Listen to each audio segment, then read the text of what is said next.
வணக்கம். மாநில செய்திகள் வாசிப்பவர் முகமது.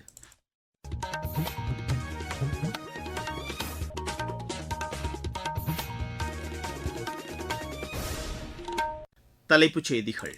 தமிழக சட்டப்பேரவைத் தேர்தலில் தேர்தல் நடத்தை நெறிமுறைகள் முழுமையாக பின்பற்றப்படுவதை அதிகாரிகள் உறுதி செய்ய வேண்டும் என்று தேர்தல் ஆணையம் அறிவுறுத்தியுள்ளது.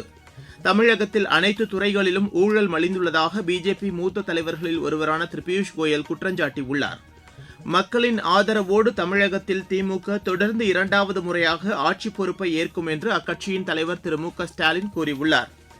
எத்தகைய சூழ்நிலையிலும் பெட்ரோல், டீசல், சமையல் எரிவாயு தடையின்றி விநியோகம் செய்ய நடவடிக்கை எடுக்கப்பட்டுள்ளதாக இந்தியன் ஆயில் நிறுவனம் தெரிவித்துள்ளது. ஐபிஎல் கிரிக்கெட் போட்டியில் ராஜஸ்தான் அணி 6 விக்கெட் வித்தியாசத்தில் பெங்களூரு அணியை வென்றது. இனி விரிவான செய்திகள்.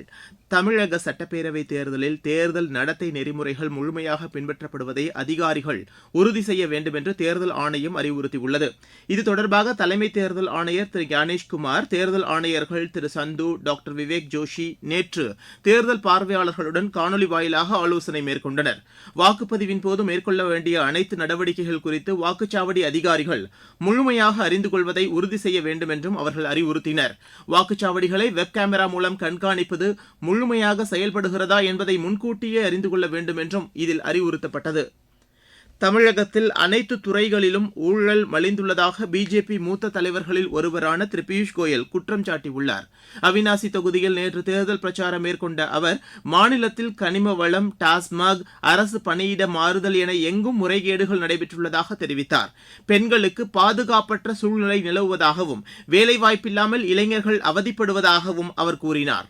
அஇஅதிமுக தலைமையில் தேசிய ஜனநாயக கூட்டணி வெற்றி பெற்றால் அரசு வேலைவாய்ப்புகள் அதிகரிக்கப்படும் என்றும் திரு பியூஷ் கோயல் கூறினார். மக்களின் ஆதரவோடு தமிழகத்தில் திமுக தொடர்ந்து இரண்டாவது முறையாக ஆட்சிப் பொறுப்பை ஏற்கும் என்று அக்கட்சியின் தலைவர் திரு மு க ஸ்டாலின் தெரிவித்துள்ளார். தஞ்சாவூரில் நேற்று நடைபெற்ற தேர்தல் பிரச்சார பொதுக்கூட்டத்தில் பேசிய அவர், கடந்த சட்டப்பேரவைத் தேர்தலில் வெற்றி பெற்றதை விட அதிக தொகுதிகளில் திமுக தலைமையிலான கூட்டணி வெற்றி பெறும் என்று அவர் நம்பிக்கை தெரிவித்தார். கடந்த சட்டப்பேரவைத் தேர்தலில் அளித்த வாக்குறுதியின்படி மாநிலத்தில் நெல்லுக்கான ஊக்கத்தொகையை திமுக அரசு உயர்த்தி வழங்கியதாகவும் இதனால் 30 லட்சம் விவசாயிகள் பயனடைந்துள்ளதாகவும் திரு ஸ்டாலின் கூறினார். அஇஅதிமுக ஆட்சிக்கு வந்தால் தமிழகத்தில் விவசாயிகள் வாங்கிய பயிர்க்கடன் ரத்து செய்யப்படும் என்று அக்கட்சியின் பொதுச் செயலாளர் திரு எடப்பாடி பழனிசாமி கூறியுள்ளார். திருவள்ளூர் மாவட்டம் ஊத்துக்கோட்டையில் நேற்று தேர்தல் பிரச்சாரம் மேற்கொண்ட அவர், ஏற்கனவே அஇஅதிமுக ஆட்சி இருந்தபோது தொடக்க வேளாண்மை கூட்டுறவு வங்கியில் விவசாயிகள் பெற்ற பயிர்க்கடன் 2 முறை தள்ளுபடி செய்யப்பட்டதை நினைவு கூர்ந்தார். திமுக ஆட்சியில் மின் கட்டணம் கடுமையாக உயர்த்தப்பட்டுள்ளதோடு மின் தேவை அதிகமாக உள்ள நேரங்களில் வர்த்தகத்திற்கான மின் கட்டணத்தை 2 மடங்காக உயர்த்தி வசூலிக்கப்படுவதாக அவர் குற்றம் சாட்டினார். அனைத்து தரப்பு மக்களும் பயனடையும் வகையில் திமுக தேர்தல் அறிக்கை அமைந்துள்ளதாக தேமுதிக தலைவர் திருமதி பிரேமலதா விஜயகாந்த் கூறியுள்ளார். தருமபுரியில் நேற்று தேர்தல் பிரச்சார கூட்டத்தில் பேசிய அவர், மகளிருக்கான 8000 ரூபாய் கூப்பன் திட்டம் பெரும் வரவேற்பை பெற்றுள்ளதாக தெரிவித்தார். மகளிர் சுய உதவி குழுக்களுக்கு 5 லட்சம் மானியம் வழங்கப்படும் என்ற அறிவிப்பும், பால் கொள்முதல் விலை லிட்டருக்கு 5 ரூபாய் உயர்த்தப்படும் என்ற அறிவிப்பும் வாக்காளர்களை கவர்ந்துள்ளதாக அவர் கூறினார். சென்னை மாநகர காவல்துறை ஆணையர் திரு அருண் இடமாற்றம் செய்யப்பட்டு அவருக்கு பதிலாக திரு அபின் தினேஷ் மோதக்கை தேர்தல் ஆணையம் நியமித்துள்ளது. இடமாற்றம் செய்யப்பட்ட திரு அருணுக்கு தேர்தல் தொடர்பான எவ்வித பணியும் வழங்கக்கூடாது என்றும் தேர்தல் ஆணையத்தின் உத்தரவில் தெரிவிக்கப்பட்டுள்ளது. இனி தேர்தல் களம்.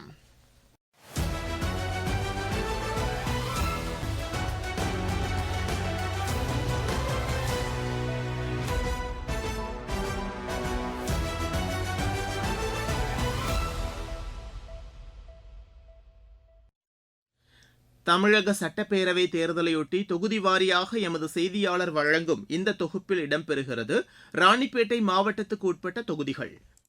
4 சட்டமன்ற தொகுதிகளில் பிரதான கட்சிகளான அதிமுக, திமுக தலா 2 இடங்களிலும், விசிக, தமாக, காங்கிரஸ், பாமக தலா ஒரு இடங்களிலும், நாம் தமிழர் கட்சி, தமிழக வெற்றிக் கழகம் 4 தொகுதிகளிலும் களம் காண்கிறது. ராணிப்பேட்டை மாவட்டத்தின் பொதுமக்களின் பிரதான கோரிக்கையாக ராணிப்பேட்டை சிப்காட் பகுதியில் கடந்த 35 ஆண்டுகளுக்கு மேல் தேங்கி கிடக்கும் குரோமிய கழிவுகள் அகற்ற வேண்டும், புதிய மருத்துவக் கல்லூரி அமைக்க வேண்டும், தமிழகத்தின் 3வது பெரிய ஏரியான காவேரிப்பாக்கம் ஏரியை சுற்றுலா தலமாக அறிவிக்க வேண்டும், சோளிங்கர், அரக்கோணம் பகுதிகளில் போக்குவரத்து நெரிசலை தவிர்க்க புறவழி சாலைகள் அமைக்க வேண்டும், கிடப்பில் உள்ள நகரி திண்டிவனம் அகல ரயில் பாதை திட்டத்தை விரைந்து செயல்படுத்த வேண்டும், நவ்லாக் பண்ணையை மேம்படுத்தி வேளாண்மை கல்லூரி அமைக்க வேண்டும், பாலாற்றின் குறுக்கே தடுப்பணைகள் கட்ட வேண்டும் உள்ளிட்ட பல்வேறு கோரிக்கைகள் முன்வைக்கின்றனர். அந்தந்த அரசியல் கட்சியினர் பொதுமக்களுக்கு எண்ணற்ற இலவசங்கள் பலவற்றை அறிவித்தாலும்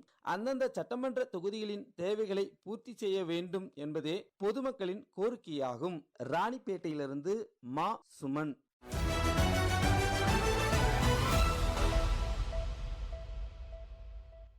நீங்கள் கேட்டுக்கொண்டிருப்பது மாநில செய்தி அறிக்கை.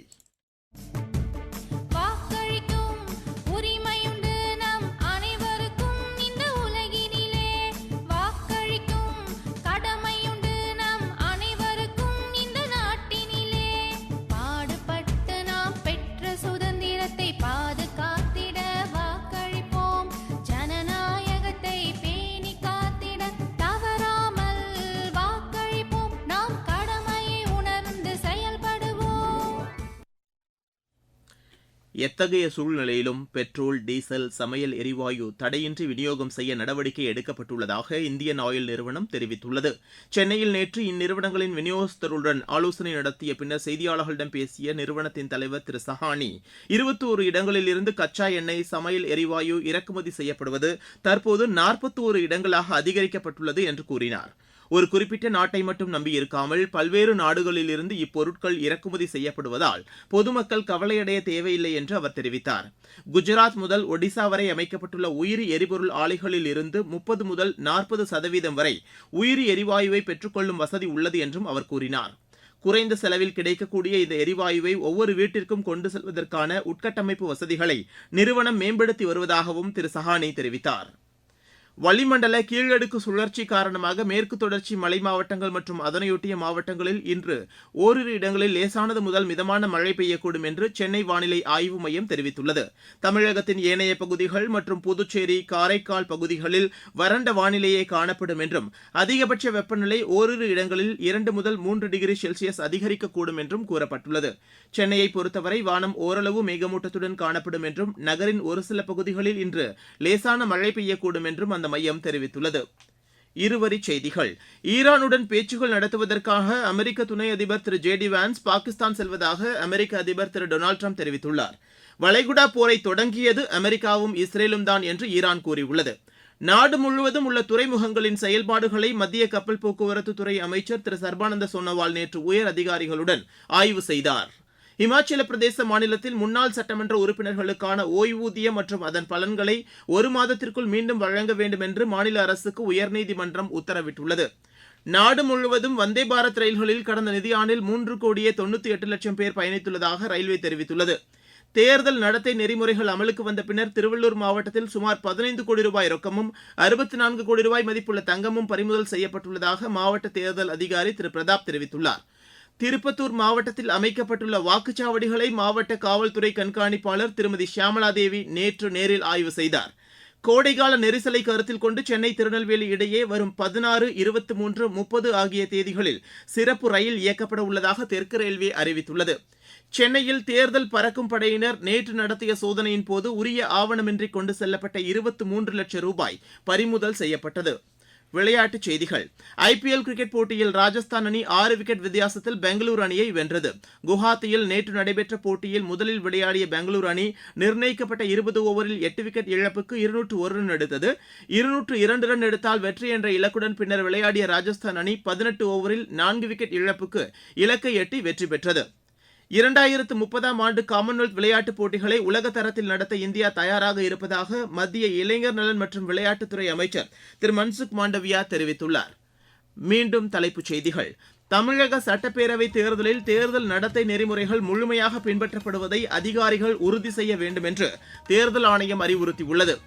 தமிழகத்தில் அனைத்து துறைகளிலும் ஊழல் மலிந்துள்ளதாக பிஜேபி மூத்த தலைவர்களில் ஒருவரான திரு பியூஷ் கோயல் குற்றம் சாட்டியுள்ளார். மக்களின் ஆதரவோடு தமிழகத்தில் திமுக தொடர்ந்து இரண்டாவது முறையாக ஆட்சி பொறுப்பை ஏற்கும் என்று அக்கட்சியின் தலைவர் திரு மு.க. ஸ்டாலின் கூறியுள்ளார்.